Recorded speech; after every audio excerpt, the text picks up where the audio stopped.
Je représente l'association Action citoyenne pour la Léchère, donc ACPLL par sa dénomination.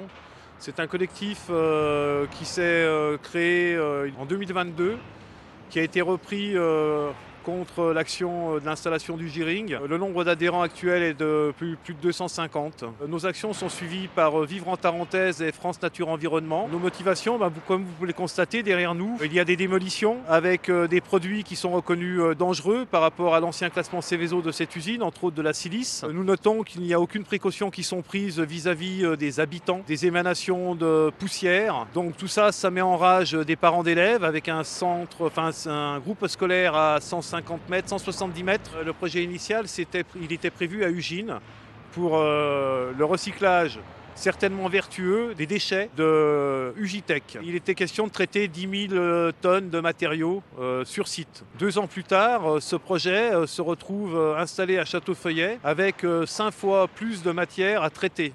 Donc ça n'a plus rien à voir avec un projet vertueux tel qu'il était vu à Ugine, du propre recyclage in situ de ces déchets, mais de recycler des déchets qui arrivent maintenant de la France, voire de l'Europe entière. Nous avons 2 objectifs. Le premier, c'est de s'opposer fermement à l'installation de cette industrie sur ce site. Ce projet n'est pas situé au bon endroit, au sein des habitations. Le deuxième objectif, c'est si le cas échéant, ce projet devait aboutir, nous souhaitons, au travers de la commission, pouvoir soumettre à ces industriels la possibilité d'avoir des surveillances beaucoup plus accrues que celles qui nous sont proposées aujourd'hui, surtout dans le cadre d'une installation innovante dont certains produits à ce jour ne sont pas connus sur la pollution et sur la santé humaine. En tant que médecin, je suis inquiet et les médecins qui sont installés sur le bassin d'Aigueblanche et de Moutier le sont avec moi, puisque nous avons tous signé une lettre que nous avons adressée au président de la République, au ministre de l'Industrie, au Premier ministre, pour signaler notre inquiétude vis-à-vis de ce projet. On voit qu'effectivement, il y a beaucoup de bruit, il y a des poussières qui se dégagent. On sait que dans cette usine, il y a de nombreux polluants. C'est un site qui existe depuis une centaine d'années. Il y a de l'amiante, le site est pollué au plomb, au cadmium, et il n'a pas été dépollué, disons selon les règles de l'art, d'après ce que les spécialistes sur l'amiante nous ont dit jusqu'à maintenant. Le projet Ugirine, c'est vraiment un projet qui est incontournable pour la pérennité du Ugitech et de ses activités, ainsi que la production des aciers inoxydables. Aujourd'hui, il y a des chiffres très concrets. C'est la création de 110 emplois sur le site de la Léchère, et c'est la relocalisation d'une activité qui est faite aujourd'hui hors du territoire européen sur le site de la Léchère. Il y a eu plusieurs étapes qui se sont succédées et c'est vraiment des étapes qui sont très importantes.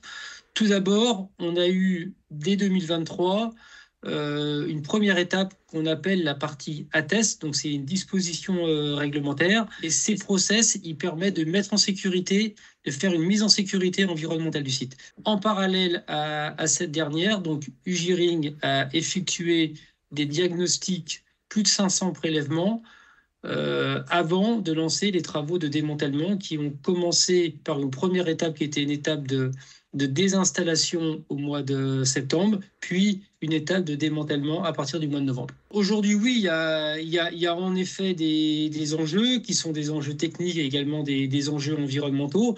Et c'est pour ça qu'en amont de ces travaux, il y a eu, comme je l'ai expliqué, toute cette phase d'études, de diagnostic, de prélèvement, afin d'avoir une cartographie complète des zones qui vont être à déconstruire.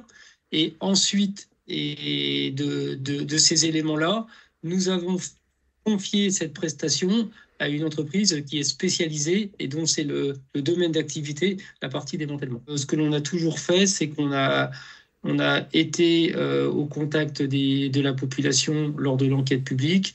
On a répondu à plus de 3500 questions de manière exhaustive. On a amené un mémoire de plus de 96 pages qui répond à l'ensemble des questions légitimes qui viennent de la population. On s'est rendu au conseil des parents d'élèves de l'école des Petits Cœurs. On a initié auprès des services de l'État l'organisation d'une instance de dialogue et qui sera mise en place sur le début de l'année 2025. C'est pour créer du dialogue, c'est pour maintenir le lien qu'on a toujours souhaité et voulu, et qu'on veut le plus apaisé possible et le plus constructif possible.